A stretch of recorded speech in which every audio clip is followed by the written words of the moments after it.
शिक्षार्थियों नमस्कार। मैं डॉक्टर प्रवीण कुमार तिवारी राष्ट्रीय मुक्त विद्यालयी शिक्षा संस्थान के इस व्याख्यान श्रृंखला में आपका हार्दिक स्वागत और अभिनंदन करता हूं। आज विषय पत्र 507 से संबंधित एक शीर्षक पे संवाद स्थापित करने के लिए मैं आपके बीच आया हूं। वो विषय है भारतीय समाज का अभ्युदय। भारतीय समाज के अभ्युदय को समझने के लिए हमें भारत के इतिहास में जाना पड़ेगा। भारतीय समाज विश्व के प्राचीनतम और विकसित समाज में से एक है। पूरा पाषाण युग से ही हमें ये साक्ष्य प्राप्त होते हैं कि यहाँ बसावट ठीक ढंग की थी। और सिंधु घाटी सभ्यता को हम ध्यान दें तो एक विकसित सभ्यता के रूप में भारतीय समाज या भारतीय समुदाय के विकास के प्रमाण हमें प्राप्त होते हैं।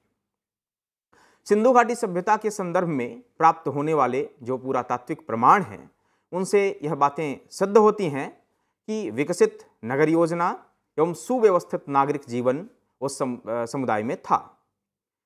वहाँ बने हुए स्नानागार, भंडारण की व्यवस्था, सभागार आदि ये बताते हैं कि एक विकसित नगर योजना और सुव्यवस्थित नागरिक जीवन के सारे प्रमाण उस समाज में मौजूद थे। उस समय लेखन कला का भी विकास हो चुका था, लिपि का विकास हो चुका था।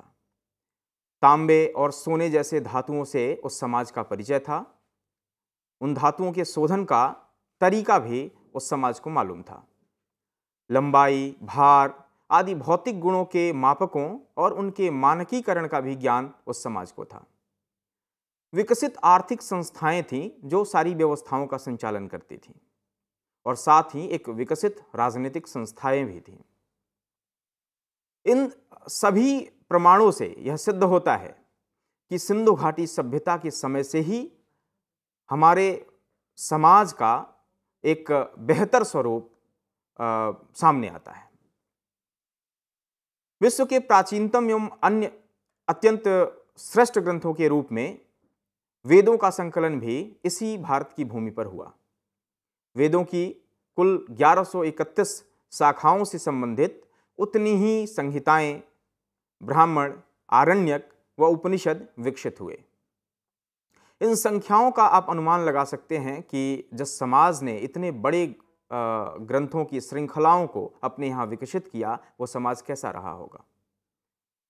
इन वैदिक ग्रंथों को समझने के लिए वेदांग विकसित हुए जिसमें शिक्षा, कल्प, निरुक्त, छंद, ज्योतिष और व्याकरण आदि ग्रंथ विकसित हुए। महाकाव्य ग्रंथ, स्मृतियाँ, नीति ग्रंथ, विज्ञान, कला आदि से संबंधित ग्रंथ और अन्य हजारों की संख्या में श्रेष्ठ साहित्यों का विकास भारत के समाज में हुआ। ये सभी साहित्य सिद्ध करते हैं कि तत्कालीन समाज कितना समृद्ध व ज्ञानी था। इतनी विकसित भाषा का विकास 10-20 सालों या 100-200 सालों में तो हुआ नहीं होगा। इसके लिए एक लंबी अवधि का समय व्यतीत हुआ होगा, हजारों साल लगे होंगे। तो ये विकसित भाषा ही यह बताती है कि भारत का समाज एक विकसित समाज अति प्राचीन काल से ही मौजूद था। एक विकसित व अत्यंत समृद्ध सभ्यता होने के कारण इस भूक्षेत्र को लगातार अनेकानेक आक्रमणों को झेलना पड़ा। यूनानी यहाँ आए, शक आए, हूण, पर्थियन, कुषाण, मंगोल, तुर्क, मुगल, पुर्तगाली, अंग्रेज, फ्रांसीसी, डच और कई अन्य हमलावरों ने भारत में लूट के लिए और अपना आधिपत्य जमाने के लिए आक्रमण किया। लगातार हजारों वर्ष तक इन आक्रमणों से जो भारत का शांति प्रिय समाज है वो जूझता रहा और उसके उन्नयन के मार्ग में अनेकानेक बाधाएं खड़ी हुई। किसी भी विश्व के किसी भी हिस्से में इतने अधिक आक्रमण नहीं हुए जितना भारत में हुआ। इसीलिए इस समाज का जो चरित्र है, इस समाज की जो बुनावट है वो विश्व के अन्य समाजों से भिन्न है। इनमें से कई हमलावर समूह इसी भूभाग पर रह गए और यहाँ की संस्कृति में रच बस गए। समाहित हो गए, मिल गए। जैसे हूण, शक, कुषाण आज ढूंढने से आपको नहीं मिलेंगे। भारत के एक व्यापक समाज ने, एक बेहतरीन समाज ने अपने यहाँ इन्हें पचा लिया, रचा बसा लिया। इस प्रकार भारतीय समाज कई प्रकार की सांस्कृतिक भिन्नताओं को सहेजने व समेटने वाले समाज के रूप में विकसित हुआ। विश्व के अधिकांश धर्मों व संप्रदायों के मानने वाले लोगों को इस भूमि पर शरण मिली। जब यहूदी यूरोप के क्षेत्रों से हटाए गए, भगाए गए, तो उन्होंने यहाँ आकर शरण ली। पारसियों को जब कहीं शरण नहीं मिली तो उन्हें भारत भूमि ने शरण दिया।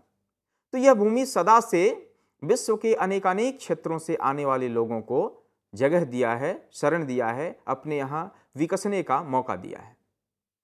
इस प्रकार भारतीय समाज अनेकानेक प्रजातियों, जातियों, समुदायों, संप्रदायों, धर्मों, भाषाओं आदि की विभिन्नताओं को समेटने वाले और एक अत्यंत ही व्यापक व जटिल सामाजिक सांस्कृतिक रचना वाले समाज के रूप में विकसित हुआ, क्योंकि यहाँ इतने भिन्नताओं वाले लोगों ने रहना शुरू किया, जिनसे एक कंपोजिट कल्चर का विकास इस धरती पर हुआ।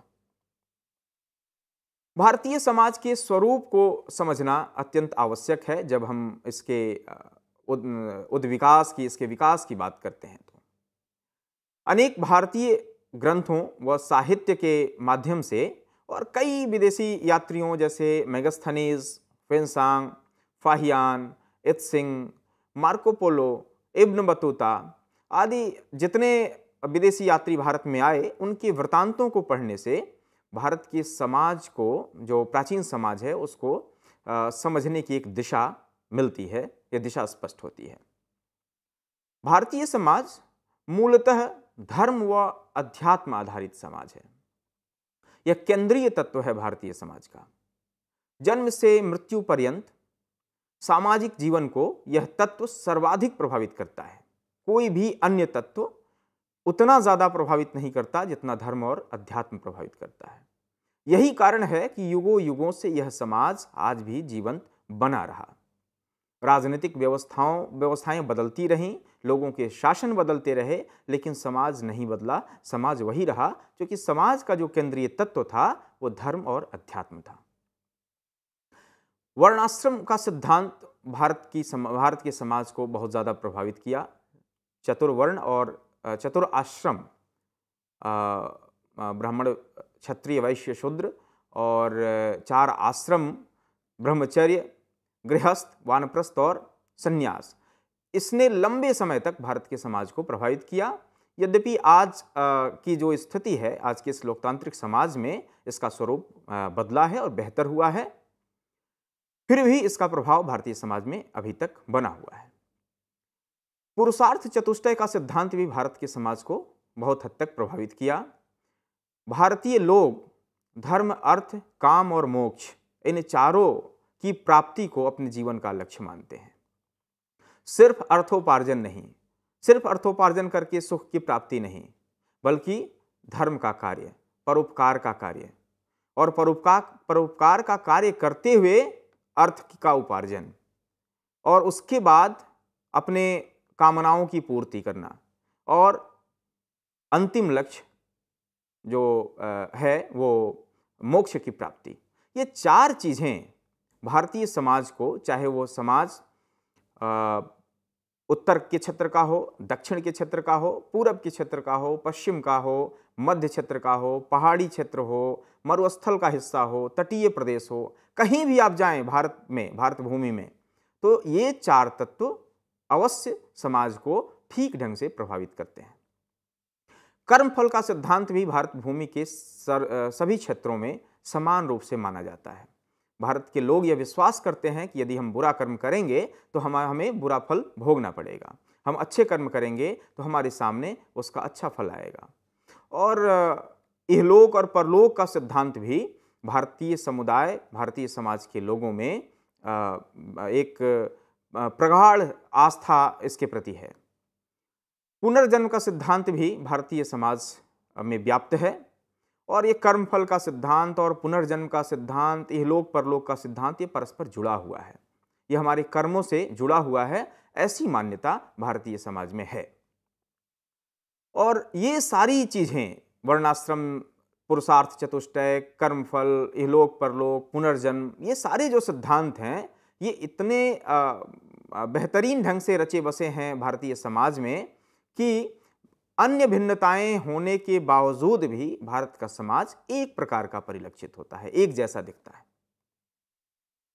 भारतीय समाज की एक बड़ी विशेषता यहाँ के परिवार का स्वरूप और विवाह नामक संस्था है। परिवार का जो स्वरूप भारत में है वो शायद विश्व के अन्य क्षेत्रों में उस ढंग का नहीं है। विवाह जितना अपेक्षाकृत स्थायी स्वरूप में भारत में है, उतना विश्व के अन्य हिस्सों में संभवतः नहीं है। पारिवारिक उत्तरदायित्वों का निर्वहन, परिवार के सदस्यों के साथ आत्मिक संबंध व आदर का भाव, ये आदर का भाव भारत की विशेषता है। अन्य हिस्सों में परिवार की आवश्यकताओं की पूर्ति तो लोग करते हैं, लेकिन जो आदर का भाव है, रिस्पेक्ट है, यह भारत की विशेषता है। परिवार के सदस्यों, विशेष रूप से बच्चों व वृद्धों की सामाजिक सुरक्षा, जैसे बच्चों को ये चिंता नहीं करनी होगी कि उनके भोजन की व्यवस्था कैसे होगी। जब तक वो अपने रोजगार को प्राप्त नहीं करते हैं, तब तक परिवार उनका खर्च चलाता है। जबकि विश्व के अन्य क्षेत्रों में जो विकसित देश हैं, वहाँ एक खास उम्र के बाद बच्चे अपना खर्च स्वयं चलाते हैं। वृद्धों के सामाजिक सुरक्षा की व्यवस्था सरकारें करती हैं, लेकिन भारतीय समाज में बच्चों और वृद्धों की व्यवस्था के लिए परिवार जिम्मेदार होता है। विवाह भी यहाँ अपेक्षाकृत स्थायी है और ये विशेषताएं भारत को एक अनूठे समाज के रूप में प्रकट करती हैं। अनेकता में एकता भी भारतीय समाज का एक अति विशिष्ट गुण है। इतनी सारी भिन्नताओं के होने के बावजूद भी एक हम की भावना, एक एकत्व की भावना भारतीय समाज में है। भारतीय समाज कई प्रकार की भिन्नताओं को धारण करने के बावजूद भी, चूंकि सांस्कृतिक रूप में एक है, इसलिए सांस्कृतिक एकता के कई तत्व निरंतर हमारे समाज को जोड़ के रखते हैं और हमें एकत्व का बोध कराते हैं। भारतीय समाज में विभिन्न भिन्नताएं हैं और बहुत सारी समानताएं भी हैं, जो एकत्व की भावनाएं भी हैं, जो इस समाज को जोड़ के रखती हैं। आइए शिक्षार्थियों, हम इन भिन्नताओं को एक एक करके समझें और देखें। एक बड़ी भिन्नता भारतीय समाज में प्रजाति को लेके है। बीएस गुहा एक सोशल साइंटिस्ट हैं, उन्होंने भारत में 6 प्रजातियों के तत्वों को चिन्हित किया है और यह किसी भी देश जो विश्व के किसी भी हिस्से में है उसमें पाई जाने वाली सबसे ज़्यादा प्रजातियां हैं जो एक देश में पाई जाती हैं। तो इन 6 प्रजातियों में निग्रिटो है, प्रोटो ऑस्ट्रेलॉयड है, मंगोलॉयड है, मेडिटेरेनियन है, वेस्टर्न ब्रेसिसिफेलिक है और नॉर्डिक है। जो ये 6 प्रमुख प्रजातियां विश्व के अन्य क्षेत्रों में पाई जाती हैं, उनके तत्व भारतीय समाज में भी पाए जाते हैं। तो इतनी प्रजातिगत भिन्नताओं के होने के बावजूद भी भारतीय समाज परस्पर जुड़ा है। दूसरी जो बड़ी भिन्नता है वो जाति है। भारत का जो नृविज्ञान सर्वेक्षण है वह यह बताता है कि भारत में 4600 से अधिक जातियां और उपजातियां निवास करती हैं। भिन्न भिन्न व्यवसायों व शिल्प कलाओं में विशेषज्ञता के आधार पर भारतीय समाज में कालांतर में इन जातियों का अभ्युदय हुआ। जैसे आप लोहार, मूर्तिकार, ताम्रकार, स्वर्णकार, कुम्हार आदि जातियों के बारे में समझ सकते हैं। इन जातियों का विकास एक खास प्रकार के व्यवसाय में दक्ष होने के कारण हुआ और इनका नामकरण भी उसी आधार पे हुआ। जो लोहे का कार्य कर रहा है वो लोहार है, जो मूर्तियां बनाता है वो मूर्तिकार है, जो तांबे का काम कर रहा है, तांबे के शोधन की विधि जानता है, वो ताम्रकार है।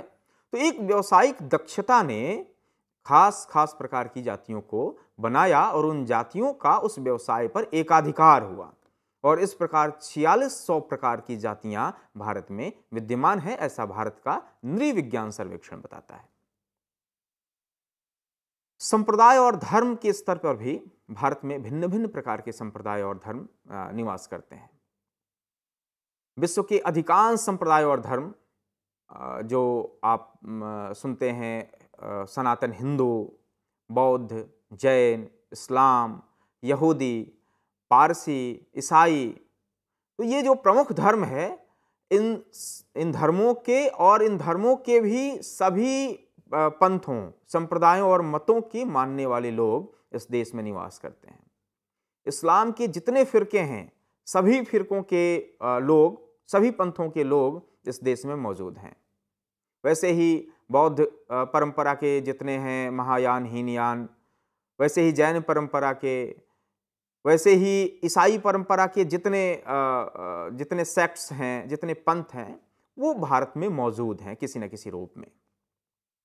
पारसी समाज जो विश्व के बहुत कम हिस्सों में पाया जाता है, वो भी भारतीय समाज में मौजूद है। तो इतनी बड़ी भिन्नताएं धर्म और संप्रदाय को लेके, या इतनी विविधताएं धर्म और संप्रदाय को लेके भारत में मौजूद है, जो विश्व के अन्य देशों से भारत को अलग करती है, अनूठा बनाती है। नृजाति और जनजाति के स्तर पर भी भारत में विविध वर्ग निवास करते हैं। जातियों और उपजातियों से परे 700 से अधिक जनजाति और नृजाति समुदाय भारत में निवास करते हैं।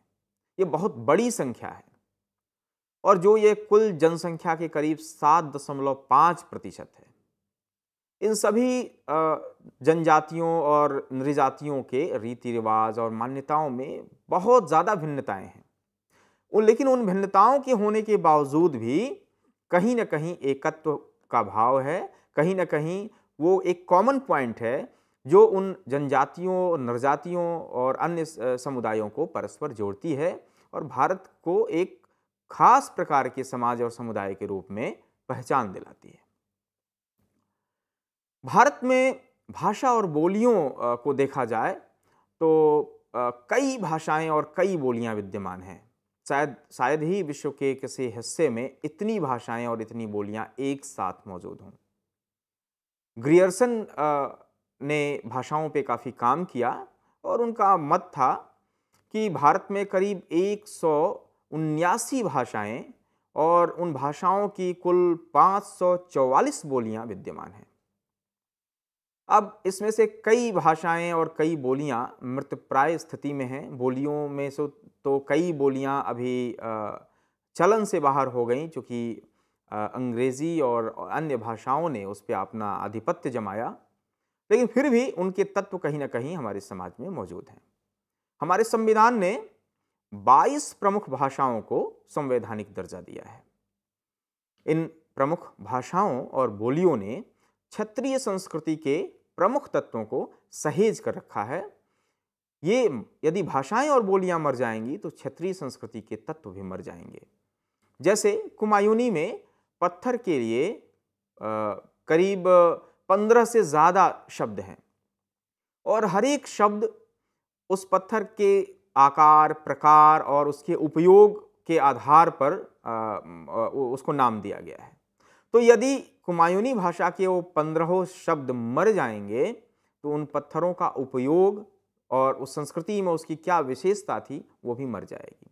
इसलिए भाषाएं और बोलियां क्षेत्रीय संस्कृति की रक्षक होती हैं। तो भारत में विभिन्न भाषाएं और बोलियां विद्यमान हैं। सांस्कृतिक भिन्नताएं भी भारतीय समाज में मौजूद है। चूँकि भारतीय समाज विभिन्न प्रकार की भौगोलिक क्षेत्रों को समेट कर बनता है। यहाँ पर्वतीय क्षेत्र भी है, यहाँ मरुस्थलीय क्षेत्र भी है, यहाँ समुद्र तटीय क्षेत्र भी है। तो भिन्न भिन्न प्रकार की भौगोलिक परिस्थितियों के कारण भारतीय समाज में भिन्न भिन्न प्रकार के खान पान, वेशभूषा, पर्व त्योहार, रीति रिवाज, परंपराएं और मान्यताएं विद्यमान हैं।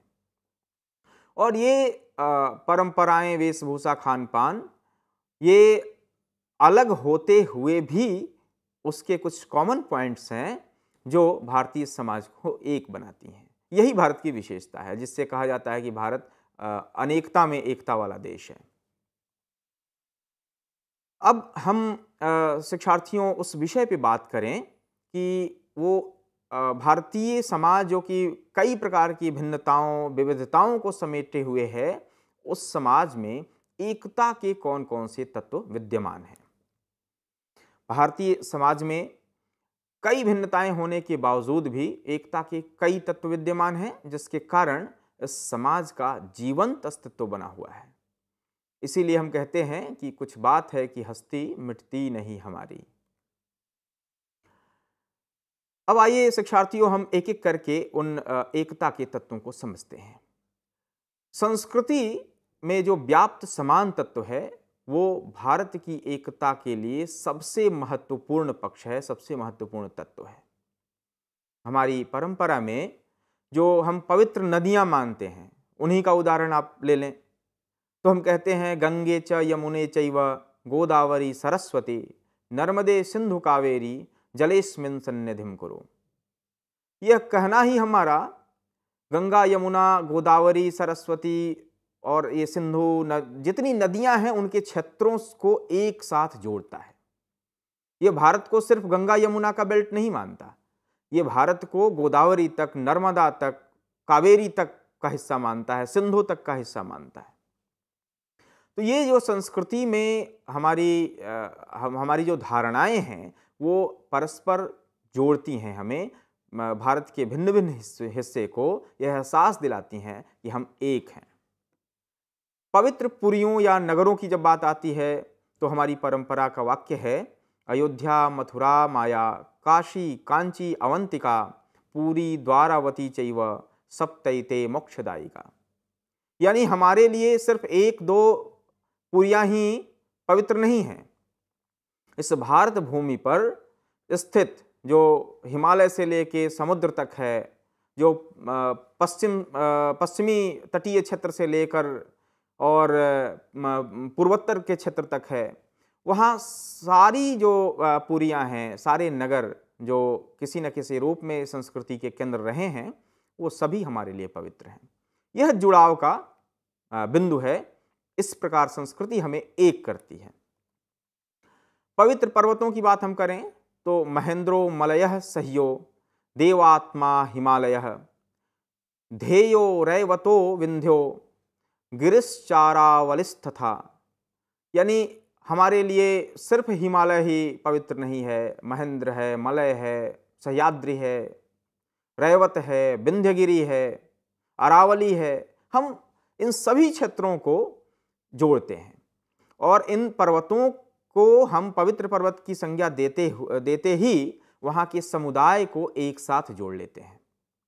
यह संस्कृति की विशिष्टता है और इसीलिए जब हम भारत के भौगोलिक क्षेत्र की बात करते हैं तो हमारी संस्कृति यह बताती है कि उत्तरम यत् समुद्रस्य हिमाद्रिश्चैव दक्षिणम वर्षम तद भारतम नाम भारती यत्र संतति।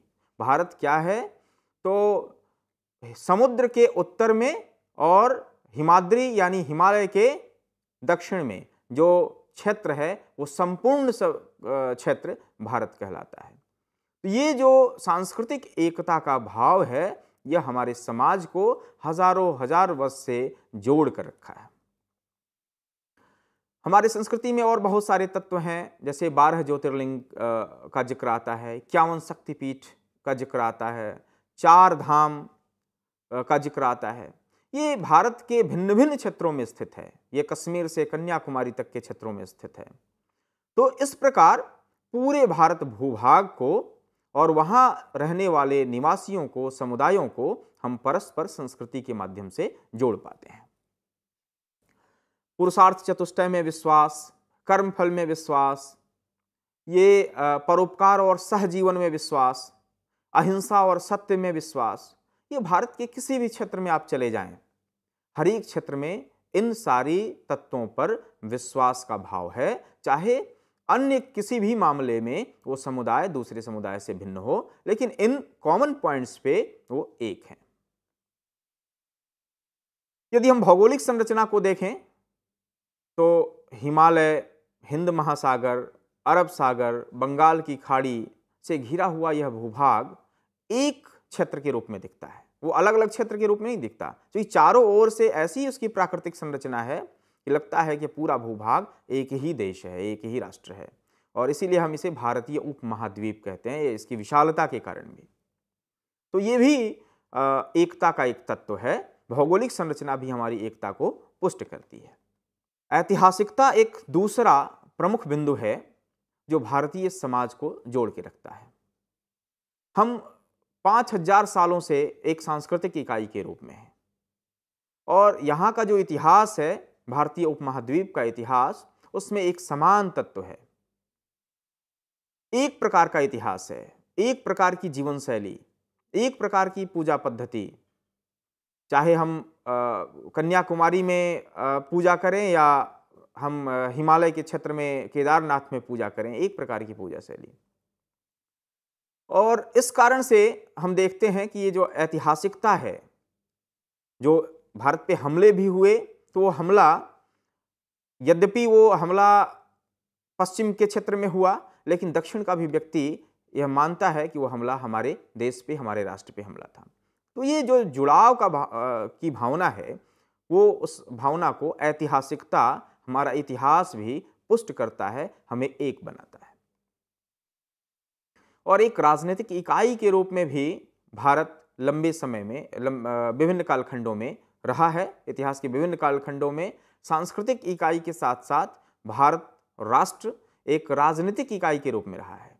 मौर्य काल को आप देखें या गुप्त काल को देखें, सल्तनत काल को देखें या मुगल काल को देखें, ये कुछ उदाहरण हैं जो भारत के बड़े हिस्से पे, हो सकता है कि कुछ हिस्से छूट गए हों, लेकिन काफ़ी बड़े हिस्से पे इन कालखंडों में भारत एक राजनीतिक इकाई के रूप में रही है। इस प्रकार अनेक भिन्नताओं के बावजूद भी हमारा भारतीय समाज एक है। इस समाज ने सदियों से विभिन्नताओं का आदर करना सीखा है। अपने भूभाग पर कई समुदायों को इसने शरण दी है। इस समाज के पास शांति और सौहार्द के साथ सहजीवन की कला है। इस समाज की चिर पुरातन परंपरा ने नित्य नूतन युगानुकूल बातों को खुले हृदय से स्वीकार किया है। यही कारण है कि हजारों वर्षों से हमारी संस्कृति की जीवंतता बनी हुई है।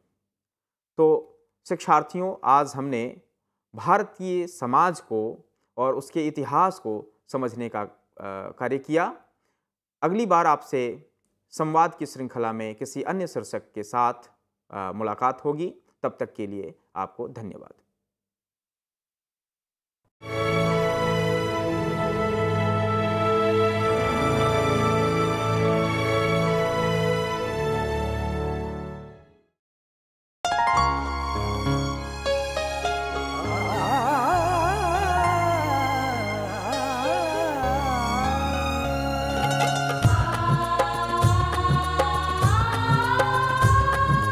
जीवन ये प्रकाशित करने, राहों को आलोकित करने, हम अपना दीपक स्वयं बने, हम अपना रास्ता स्वयं चुने।